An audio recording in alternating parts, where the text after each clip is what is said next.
اور gold medal تک جیت لیا۔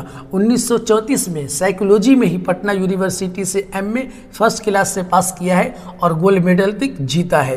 1938 عیسوی میں پٹنہ کالج میں شعبہ فلسفہ پر عارضی طور پر لیکچر بحال ہوئے۔ 1938 میں نفسیات پر ہی یعنی سائیکولوجی کے کلاس میں ہی، شعبہ کہتے ہیں درجہ کو، کلاس کو، ڈپارٹمنٹ کو، جو سائیکولوجی نفسیات کا ڈپارٹمنٹ تھا اس میں یہ لیکچر بحال ہوئے عارضی طور پر۔ عارضی کا مطلب یہ ہوتا ہے کہ چند دن کے لیے کسی کے بدلے میں، یعنی کہ کوئی پہلے سے ٹیچر تھے، ان کو کہیں جانا ہوا ہوگا 1 مہینے کے لیے، 15 دن کے لیے، تو اپنی جگہ پر انہوں نے انہیں رکھ دیا 15-20 دن کے لیے، تو اسے عارضی کہتے ہیں۔ اور مستقل کہتے ہیں کہ جو مسلسل کے لیے کسی کالج میں کسی جگہ نوکری کر رہا ہو اسے ہم مستقل طور پر کہتے ہیں بحال ہو جانا۔ تو انہوں نے 1938 میں پٹنہ کالج میں شعبہ فلسفہ پر ہی عارضی طور پر لیکچر بحال ہوئے تھے، لیکن 1948 عیسوی میں پٹنہ یونیورسٹی کے شعبہ نفسیات میں مستقل طور پر لیکچر بحال ہو گئے۔ 1948 عیسوی میں یعنی دیش آزادی کے 1 سال کے بعد انہوں نے شعبہ نفسیات جو تھا اسی یونیورسٹی میں، اس میں یہ مستقل طور پر سب دن کے لیے لیکچر بحال ہو چکے تھے۔ ٹھیک ہے، اب آئیے ہم آگے بڑھتے ہیں کہ انہوں نے بہت ساری کتابیں لکھی ہیں۔ ان کی جو کتابیں ہیں وہ بہت ساری کتابیں ہیں، لیکن مشہور اور مقبول کتابیں ان کی یہ ہے انوکھی مسکراہٹ، نفسیاتی زاویے اور زخم کے پھول۔ ایک بات آپ کو یہ سمجھنا ہوگا کہ یہ جو شخص ہے سید محمد محسن، یہ مہارت رکھتے تھے نفسیات پر، سائیکولوجی پر، لیکن اللہ نے اس کے اندر وہ ادا دیا تھا، وہ کلاکاری دی تھی اور وہ ہنر دیا تھا کہ ایک ہی مضمون کے میدان میں یہ نہیں رہے، بلکہ یہ کہانی بھی لکھتے تھے، شاعری بھی لکھتے تھے اور سائیکولوجی پر بات بھی کرتے تھے۔ تو آپ دیکھ لیجئے ان کی جو کتاب ہے انوکھی مسکراہٹ، یہ کہانی کی کتاب ہے، نفسیاتی زاویے یہ سائیکولوجیکل کتاب ہے، اور زخم کے پھول یہ شاعری کی کتاب ہے۔ آپ اندازہ لگا سکتے ہیں، اور فرار کی کہانی یہ بھی کہانی ہے، انہی کی لکھی ہوئی ہے۔ تو ایک شخص ہر میدان میں مہارت رکھتا ہے، جبکہ مہارت میں ان کے بارے میں آتا ہے کہ نفسیات پر ان کی مہارت تھی، لیکن آپ دیکھیں کہانی بھی لکھتے تھے، شاعری بھی لکھتے تھے، یہ سب کتابیں ان کی بہت مقبول ہوئی ہیں۔ اب آپ آگے بڑھیے۔ آپ کے 3 بیٹے اور 4 بیٹیاں تھیں، اور 1973 میں اپنی اہلیہ کے ساتھ آپ حج پر چلے گئے تھے، اور آپ کا جو انتقال ہوا تھا وہ سنہ عیسوی دوران علاج میں دہلی میں آپ کا انتقال ہو گیا۔ آپ کے لیے بہتر یہ ہوگا کہ اس سب کو یاد کرنے کے لیے آپ چاہے تو کاپی لے کر بیٹھ جائیں اور لکھتے جائیں، یا پھر آپ اسکرین شاٹ لے لیں تاکہ آپ کو دقت نہ ہو، وقتاً فوقتاً آپ اسے دیکھتے رہیں موبائل میں تو یاد ہوتا رہے گا۔ آپ اسکرین شاٹ لے لیجئے۔ تو یہ تھا بچوں آپ کے لیے ڈاکٹر محمد محسن کی حالات زندگی مختصر۔ اب آئیے ہم اس کہانی کے بارے میں سمجھتے ہیں کہ فرار کی جو کہانی ہے ڈاکٹر محمد محسن نے لکھی ہے، اس کہانی سے ہمیں کیا سبق ملتا ہے اور یہ کہانی کیسی ہے۔ تو سب سے پہلی بات، فرار کہانی میں 4 رول پلے کرنے والے ہیں، جس میں سے اہم رول، مرکزی کردار محمود کا ہے۔ اس کہانی کا مین جو رول ہے وہ محمود کا ہے، اس کے بعد عظیم، اس کے بعد خالدہ اور اس کے بعد زبیدہ، یہ 4 ہیں، جس میں سے 2 مرد ہیں اور 2 عورت ہیں۔ اب آئیے ہم کہانی کی طرف چلتے ہیں۔ کہانی جو ہے کہ ایک محمود نامی لڑکا رہتا ہے جس کی عمر 10 برس کی رہتی ہے۔ یہ اپنے گھر میں رہتے ہیں۔ ایک دن کی بات ہے کہ کرسی پر بیٹھ کر میتھ کا جو حساب ہوتا ہے، گنت کا، اسے بنا رہا تھا۔ ان کے والدین میں ہمیشہ انبن رہتا ہے، جھگڑے لڑائی ہوا کرتے ہیں، جس کی وجہ سے محمود بڑا ہاٹ رہتا ہے اور اسے بڑا چوٹ لگتا ہے اور شاٹ سا لگتا ہے، یعنی محمود ڈر چکا ہوتا ہے، ماں باپ کی لڑائی کو دیکھ کر ڈرا رہتا ہے، ہمیشہ انبن، ہمیشہ جھگڑے لڑائی ہوا کرتے رہتے ہیں، اور عورت کی ذات سے محمود کو نفرت ہونے لگتی ہے۔ نفرت ہونے کی وجہ یہ ہے کہ ہمیشہ ان کی ماں ان کے باپ کو یعنی ان کے پتا کو ڈانٹتی پیٹتی رہتی ہے، برا بھلا کہتی رہتی ہے، اور ہمیشہ محمود کو بھی ڈانٹتی رہتی ہے۔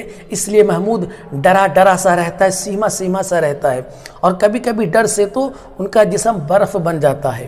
ایک دن کی بات ہے، جب یہ میتھ بنا رہا تھا تو ان کی والدہ نے آواز دیا اور کہا، اے محمود، اپنے باپ کو بلاؤ۔ تو محمود اٹھ کھڑا ہو گیا، ڈر سے پورا بدن پانی پانی اور برف ہو گیا۔ یہ فوراً اپنے باپ کے پاس گیا اور کہا کہ امی جان بلا رہی ہیں۔ ان کے باپ نے کہا یوں ہی بلا رہی ہوگی، بکواس کرنے کے لیے بلا رہی ہوگی، لیکن کان کی بڑی پتلی تھی، عورت سن لی کہ میرے میاں جو ہے میرے بارے میں کچھ بول رہے ہیں۔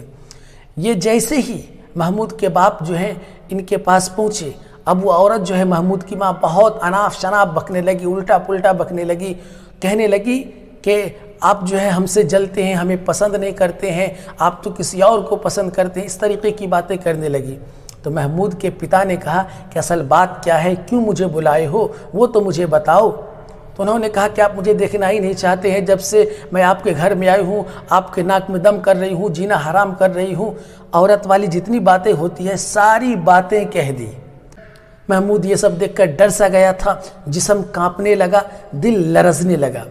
اس کے بعد محمود کی ماں نے کہا کہ آپ وکیل کے گھر کیوں جاتے ہیں؟ وکیل کی بیوی تو ہمیں دیکھنا نہیں چاہتی ہے، وہ تو مجھے ڈائن لگتی ہے یا مجھے ڈائن سمجھتی ہے، اور آپ اس کے گھر کیوں جاتے ہیں؟ یعنی محمود کی ماں کو شک ہونے لگا اپنے شوہر پر کہ ہمارا شوہر وکیل کے گھر جاتا ہے، وکیل کی بیوی سے لگاؤ ہے۔ دیکھیے شک کا علاج کہیں نہیں ہے، پوری دنیا کے ڈاکٹر کے پاس ہر بیماری کا علاج ہو سکتا ہے، مگر شک کا علاج کچھ نہیں ہو سکتا ہے۔ اور جس میاں بیوی کے اندر شک پیدا ہو گیا اس رشتے کے اندر درار پیدا ہو جاتا ہے۔ اس لیے کبھی بھی کسی انسان پر شک نہیں کرنا چاہیے، اس کی ذات پر، اس کی صفات پر، اس کی پاک دامنی پر شک بالکل نہیں کرنا چاہیے۔ شک رشتے کو توڑ کر کے رکھ دیتا ہے نا؟ تو یہاں بھی جو ہے محمود کی ماں کو شک ہونے لگا، اناف شناف بکنے لگی کہ آپ وکیل کے گھر جاتے ہیں، کیوں جاتے ہیں؟ اس کی بیوی مجھے دیکھنا نہیں چاہتی، اس طریقے کی اناف شناف باتیں ہونے لگتی ہیں۔ کچھ دن کے بعد ان کے والد کا انتقال ہو جاتا ہے، اب محمود یتیم ہو جاتا ہے۔ پھر کچھ دن کے بعد ماں کا انتقال ہو جاتا ہے، محمود در یتیم ہو جاتا ہے۔ تو ان کے نانی حال والے یعنی ان کے ماموں آتے ہیں، اسے لے جاتے ہیں اور یہ نانی حال میں پلنے بڑھنے لگتا ہے، وہیں پڑھائی شروع ہوتی ہے۔ پھر یہ بڑے کالج میں، بڑی یونیورسٹی میں پڑھ کر کے بڑا انسان بنتا ہے، اور یہاں تک کہ پڑھتے پڑھتے ایک یونیورسٹی میں پہنچتا ہے، وہاں جو ہے وہ کلیکٹری کی پڑھائی میں لگ جاتا ہے۔ تو اس ہاسٹل میں ان کے بہت سارے دوست ہوتے ہیں، اس میں ایک عظیم نامی دوست ہوتا ہے، جسے میں نے بتایا عظیم نامی دوست ہوتا ہے جو جگری دوست ہوتا ہے۔ دوست تو بہت سارے ہوتے ہیں، جو دکھ میں، سکھ میں، درد میں، مصیبت میں آپ کا ساتھ دے، وہی آپ کا سچا اور پکا دوست ہوتا ہے۔ تو عظیم جگری دوست تھا محمود کا۔ محمود ہمیشہ تنہا رہنا پسند کرتا تھا، کہیں کسی سے بات نہیں کرتا تھا، ہمیشہ اداس اداس رہتا تھا۔ سارے دوست اسے ہنسانا چاہتے تھے، سارے دوست اسے خوش رکھنا چاہتے تھے، مگر ان کے چہرے پر خوشی نہیں آتی تھی، کیونکہ یہ ہمیشہ عورتوں کی ذات سے نفرت کرنے والا انسان بن چکا تھا۔ ایک دن کی بات ہے کہ کلاس میں محمود بیٹھا ہوا تھا اور پیچھے ایک لڑکی بیٹھی ہوئی تھی جس کا نام خالدہ تھا۔ خالدہ بار بار نہار رہی تھی محمود کو، یہ نہارتے ہوئے عظیم نے دیکھ لیا، تو عظیم نے محمود سے کہا کہ محمود کیا بات ہے، خالدہ تمہیں بار بار دکھتی ہے؟ تو محمود نے کہا ایسی کوئی بات نہیں ہے، میں عورت کی ذات سے نفرت کرتا ہوں، مجھے عورتیں بالکل پسند نہیں ہے، ایسی تہمت مت لگاؤ، یہ بہت بڑا گناہ ہے۔ لیکن عظیم تو دوست تھا، دوست کے سامنے تو ساری باتیں آ جاتی ہے، دوست کھلم کھلا بات کرتا ہے۔ انہوں نے کہا نہیں کچھ بات تو ضرور ہے۔ ایک دن کی بات ہے کہ عظیم نے محمود سے کہا دیکھو ہم خالدہ کو فلاں جگہ بلاتے ہیں، تم بھی وہاں آؤ گے، دونوں میں کیا ہے بات صاف ہو جائے گی، وہ تمہارے بارے میں کیا سوچتی ہے، تم اس کے بارے میں کیا سوچتے ہو، بات صاف ہو جائے گی۔ تو نمائش کی جگہ پر عظیم جو ہے ان کو آنے کے لیے کہا، مطلب پارک وغیرہ میں ان کو آنے کے لیے کہا۔ تو خالدہ پہنچ چکی تھی، لیکن جب عظیم ہاسٹل سے نکلا اور کچھ ہی قدم آگے بڑھا تھا کہ وہ ڈر سا گیا، کانپ سا گیا کہ میں عورت کے پاس جاؤں، میں لڑکی کے پاس جاؤں، میں تو ان سے نفرت کرتا ہوں اور یہ تو بہت بڑا گناہ ہے۔ فوراً وہ پھر اپنے کمرے میں آ گیا۔ ایک دن کے بعد عظیم پھر آیا اور ان سے کہا کہ بھائی تم نہیں پہنچے تھے، کیا بات ہے؟ تو محمود نے کہا کہ دوست میں نے پہلے منع کیا تھا کہ میں عورت ذات سے نفرت کرتا ہوں، اور ایسی کوئی بات نہیں ہے جو تم سمجھ رہے ہو، یہ بہت بڑا گناہ ہے، تم تہمت مت لگاؤ۔ دھیرے دھیرے یہ جو ہے محمود پڑھتے پڑھتے ایک دن کلکٹر بن گیا۔ کلکٹر بننے کے بعد بڑے بڑے گھروں سے ان کے لیے رشتے آنے لگے، بہت بڑے بڑے گھروں سے، پیسے والے گھروں سے رشتے آنے لگے، لیکن یہ کسی رشتے کو حامی نہیں بھرتا تھا، ہاں نہیں کہتا تھا۔ لیکن ایک دن کی بات ہے کہ اس کی نظر زبیدہ نامی لڑکی پر پڑ گئی۔ یہ لڑکی بڑی خوبصورت تھی، ایک ہی نظر میں محمود کو پسند آ گیا۔ محمود نے عطا پتہ کر کے ان کے والدین تک خبر دیا اور کہا کہ مجھے آپ کی بیٹی پسند ہے۔ تو زبیدہ کے والدین نے کہا ٹھیک ہے لڑکا بھی کلیکٹر ہے کیوں نہ شادی ہو جائے. تو وہاں پر زبیدہ کے والدین نے کہا کہ میری بیٹی ابھی میٹرک میں ہے، جب تک وہ میٹرک کا امتحان نہیں دے گی تب تک ہم اس کی شادی نہیں کریں گے. تو محمود نے ضد کیا اور کہا کہ آپ نکاح کر لیجئے اور میٹرک کے امتحان دینے کے بعد رخصتی کر دیں گے. نکاح ہو گیا اور نکاح ہو جانے کے بعد یہ محمود اپنی ڈیوٹی پر چلا گیا.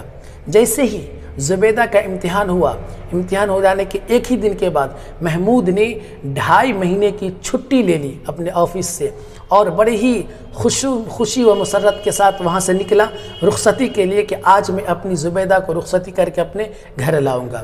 جب وہ اپنے سسرال پہنچا تو بہت سارے لوگوں کو انوائٹ کیا تھا اور بہت خوبصورت سجاوٹ ہوئی تھی. تو خوشی بخوشی محمود اپنے سسرال گیا اپنی بیوی کی رخصتی کے لیے. تو محمود کو ایک کمرے میں لے جایا گیا جہاں بہت ساری عورتیں آپس میں تو میں کر رہی تھی اور آپس میں بہت حل فساد کر رہی تھی اور بہت ساری عورتوں کو دیکھ کر محمود تھر تھرانے لگا اور وہیں پر بے ہوش ہو گیا. اس کے بعد زبیدہ کے والدین آئے، اسے ہوش میں لایا گیا. یہ کہانی آپ کا یہیں پر ختم ہو گیا، یہیں پر مکمل ہو گیا. ٹھیک ہے، اس کہانی سے ہمیں اور آپ کو ایک سبق ملتا ہے کہ ہر والدین کو اپنے بچوں کے سامنے لڑنے جھگڑنے نہیں چاہیے. اپنی ہر عورت کو چاہیے کہ اپنے شوہر سے اپنے بچوں کے سامنے ایسی کوئی بات نہ کرے جس کا اثر بچوں پر برا پڑے. بچوں کے سامنے لڑنا جھگڑنا بند کر دیجئے ورنہ اس سے بچے خراب ہوتے ہیں اور بچوں پر برا اثر پڑتا ہے جیسا کہ محمود پر برا اثر پڑا تھا. تو یہ کہانی تھا فرار کا چیپٹر نمبر 3 کا جسے آپ نے سنا ہے. اب آئیے ہم اس کہانی کے سوالات کے بارے میں جانتے ہیں کہ سوال کیا ہے اس کا جواب کیا ہوگا. سب سے پہلے مختصر ترین سوال نمبر 1، ڈاکٹر محمد محسن کی پیدائش کس شہر میں ہوئی تھی؟ آپ کاپی پر نوٹ کرتے جائیں.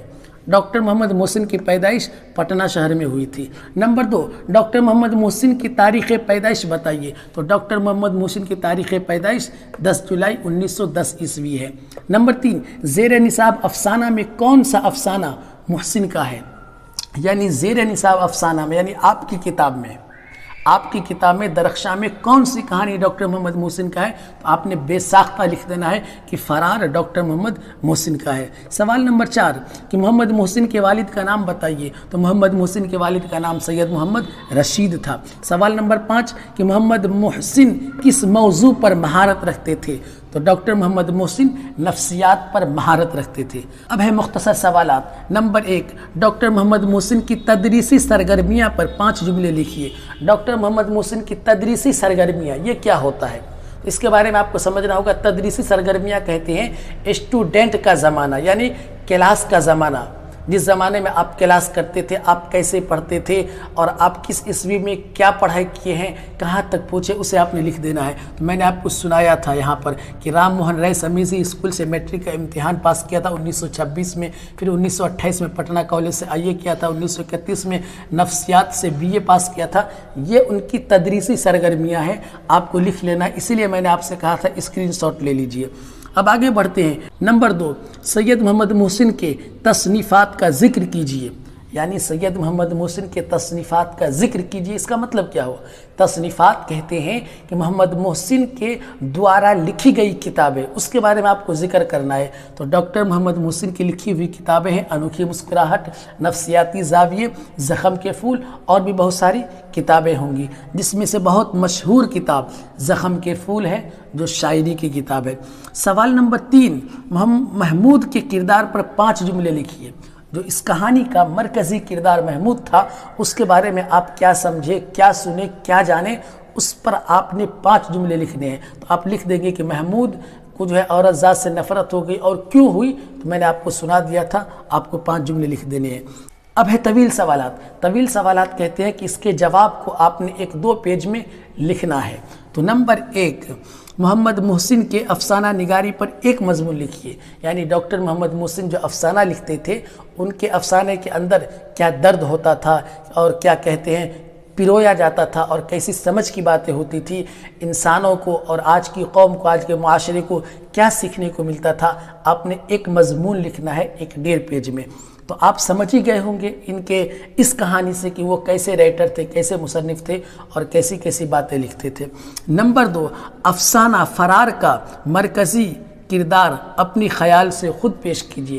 یعنی افسانہ فرار کہانی جو ہے، ان کے اندر جو 4 رول پلے کرنے والے تھے، ان میں اہم آپ کو کون لگا، بہتر آپ کو کون لگا، یعنی کس کے اوپر یہ کہانی ہے اپنے حساب سے آپ کو پیش کرنا لکھنا ہے. تو مجھے لگتا ہے کہ محمود کی کہانی ہے یہ، اور محمود پر ہی یہ کہانی لکھی گئی ہے. تو اس سوال کا جواب یہی ہو جائے گا.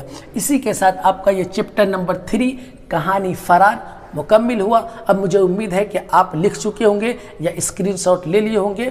اب آپ محنت سے یاد کریں، لکھیں، پڑھیں. انشاءاللہ میری دعا ہے کہ اگر آپ محنت سے لکھیں گے، پڑھیں گے تو آپ کو کامیاب ہونے سے کوئی نہیں روک سکتا ہے. گزارش آپ سے یہ ہے کہ اس ویڈیو کو آپ شیئر کیجئے اپنے دوستوں تک، اپنے یاروں تک، اپنے فرینڈ تک جنہیں اچھا ٹیچر نہیں مل پاتا ہے. اگر آپ میرے ویڈیو پر بنے رہیں گے تو انشاءاللہ میں انوکھے انداز سے پڑھاتا ہوں. میں آپ کو پڑھاؤں گا اور آپ کو 100% کے 100% نمبر آئیں گے، یہ مجھے امید ہے. اسی لیے آپ اس ویڈیو کو شیئر کر دیجئے اپنے دوستوں یاروں تک. السلام علیکم.